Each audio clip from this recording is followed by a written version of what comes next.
Do you truly believe there's a place for you here? My mother-in-law's words sliced through the air as we sat in the restaurant, the aroma of the lavish meal before us tainted by her disdain. You're just a daughter-in-law, not blood, she added, a smirk playing on her lips. Her hand waved dismissively, a gesture that felt like an invitation to leave.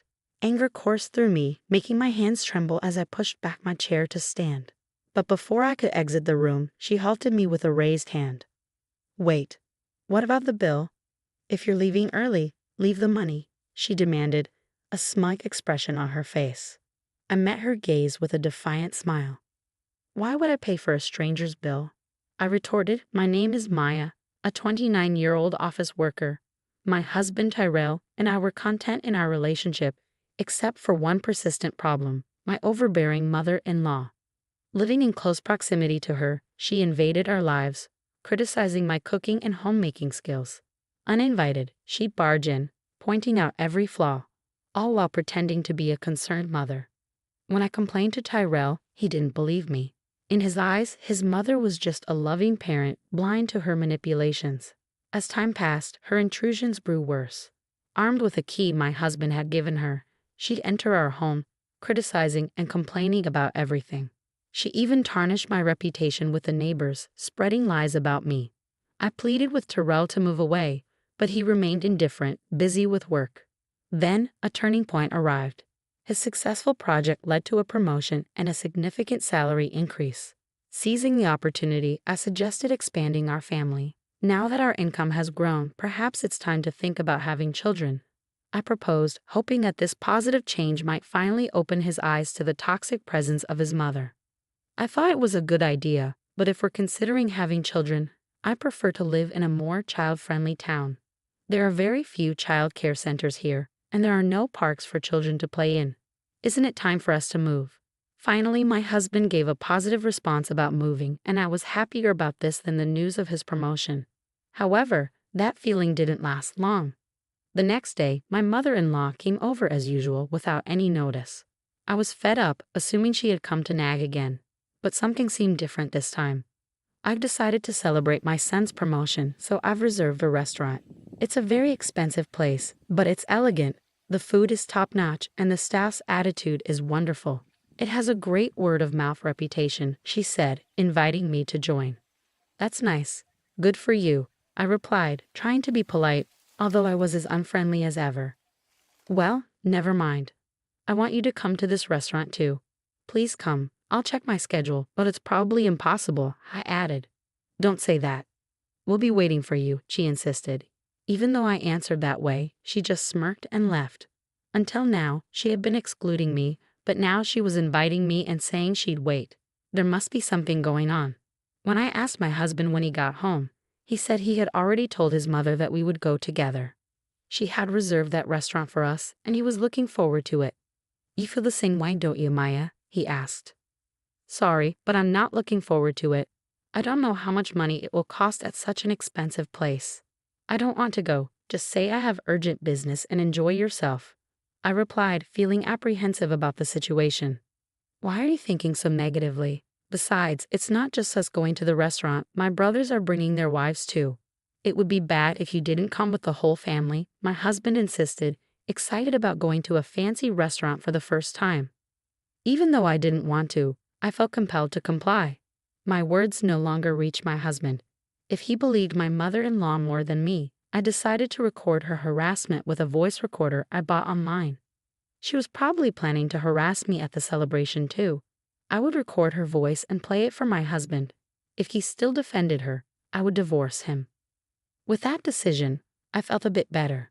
Still, the day to meet my mother-in-law at the restaurant was depressing, and I kept sighing. I hardly knew my husband's brothers, having only met them at the wedding, and I had no memory of talking to their wives beyond greetings.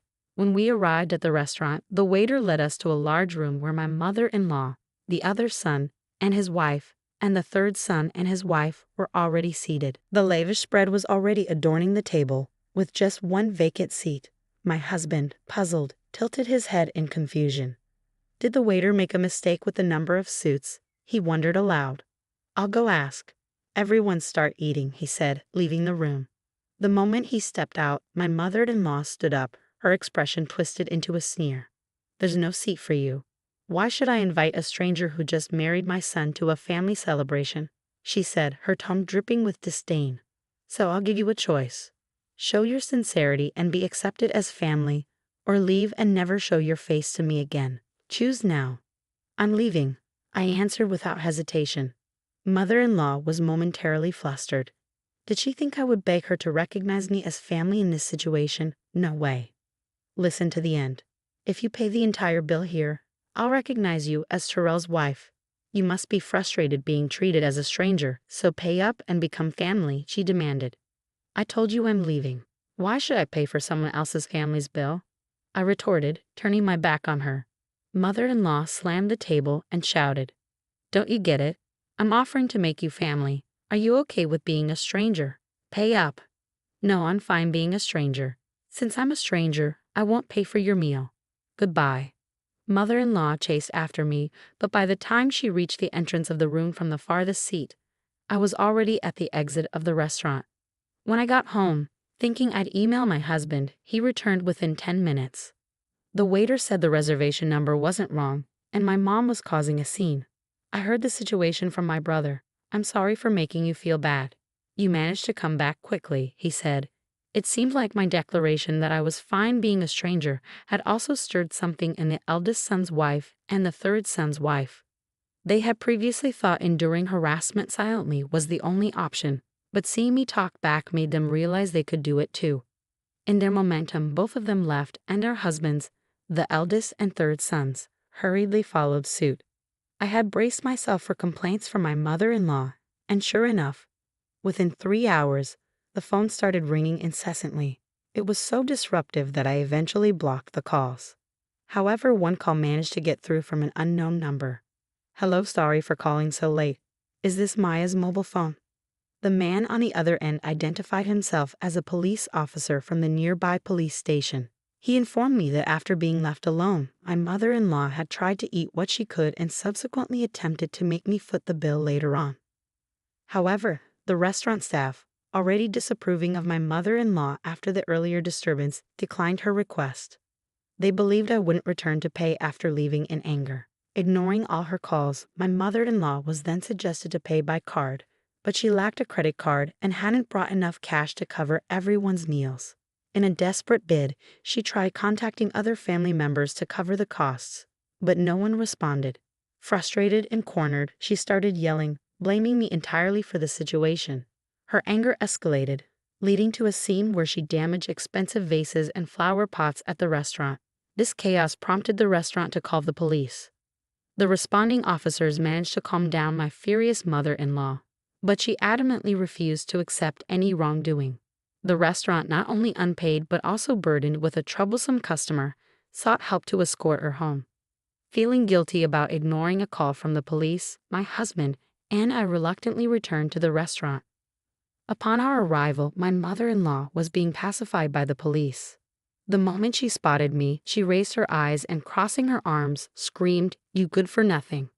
This situation happened because you didn't pay the bill. It's natural to help your mother, isn't it?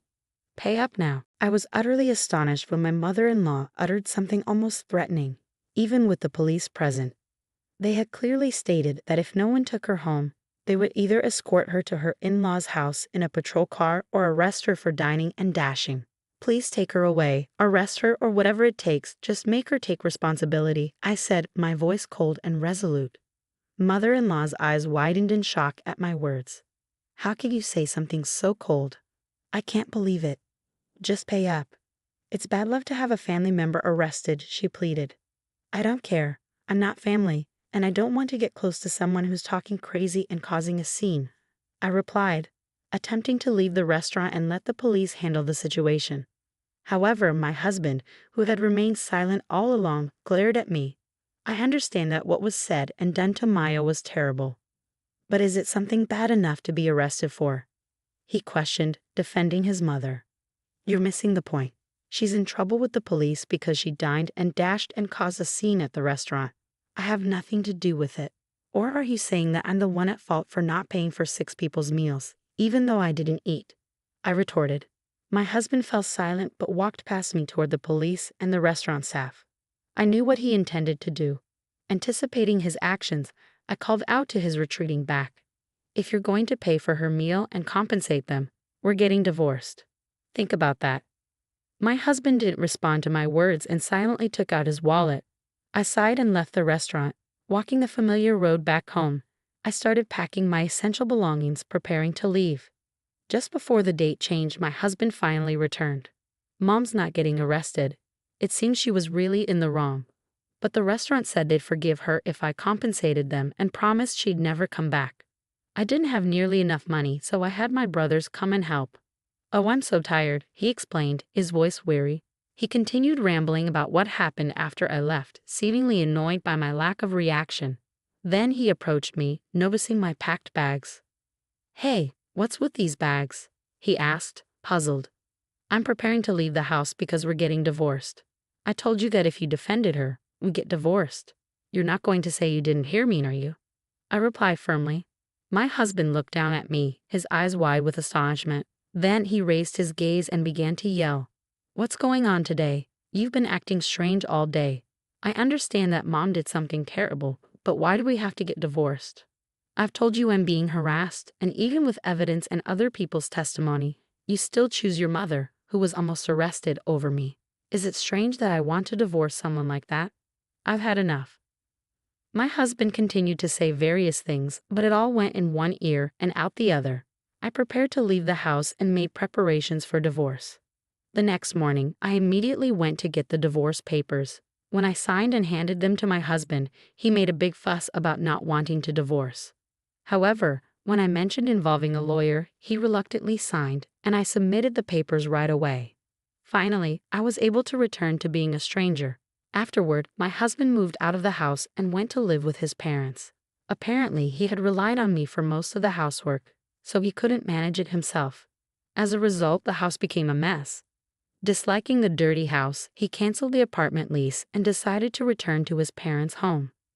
Additionally, the eldest and third sons faced similar outcomes. On the day when my husband called his brothers to help with the compensation, they each had a big fight with their wives. The wives protested that they didn't want to pay for something that was their mother's fault, but the brothers used their savings to assist their mother without consulting them. Moreover, the brothers believed mother-in-law's words, thinking they might get arrested because of their unreasonable wives. Their love cooled at the sight of them belittling me, and they were immediately confronted with the prospect of divorce. Both of them returned to their parents' homes, refusing to do housework. In the end, mother-in-law and her 3 childlike brothers also returned to the in-laws' house. Thanks to this situation, they became a subject of mockery among the neighbors, who spread the word that all the brothers were abandoned by their wives. Mother-in-law dismissed these rumors as nonsense, passionately defending her sons and blaming us wives for their failures. The husbands, hearing the story, smugly nodded, convinced that divorcing them was the right decision. However, my relationship with the neighbors remained decent, and nobody believed these tales. They were aware of mother-in-law's nasty personality and kept their distance, quietly laughing at her. Mother-in-law became known as a failed mother who couldn't educate her sons, while the husbands gained a reputation in the neighborhood as mama's boys who defended their mother instead of protecting their wives. Despite the furious attempts of mother-in-law and the husbands to contact me, I had changed all my contact information and moved to a new house. In the end, they couldn't find us, and they lived their lives constantly complaining. Since I'm no longer involved with mother-in-law and the others, my days have become enjoyable. Being free from the stress of dealing with her is a significant relief, and making new friends has also been wonderful. In fact, during the divorce process, I bonded with the ex-wives of the eldest and third sons over our shared grievances about mother-in-law. Now, we often go out for meals and enjoy shopping on weekends. In giving me such wonderful friends, I might even have to thank my ex-husband. The day after tomorrow, we're all planning to visit a new cafe. From now on, we can do what we want. It might sound obvious, but it feels more liberating than ever before. I want to lead my own life without getting involved with such toxic people, and I am genuinely grateful for the friendships I've found. I believe I would still be living alone if it weren't for them.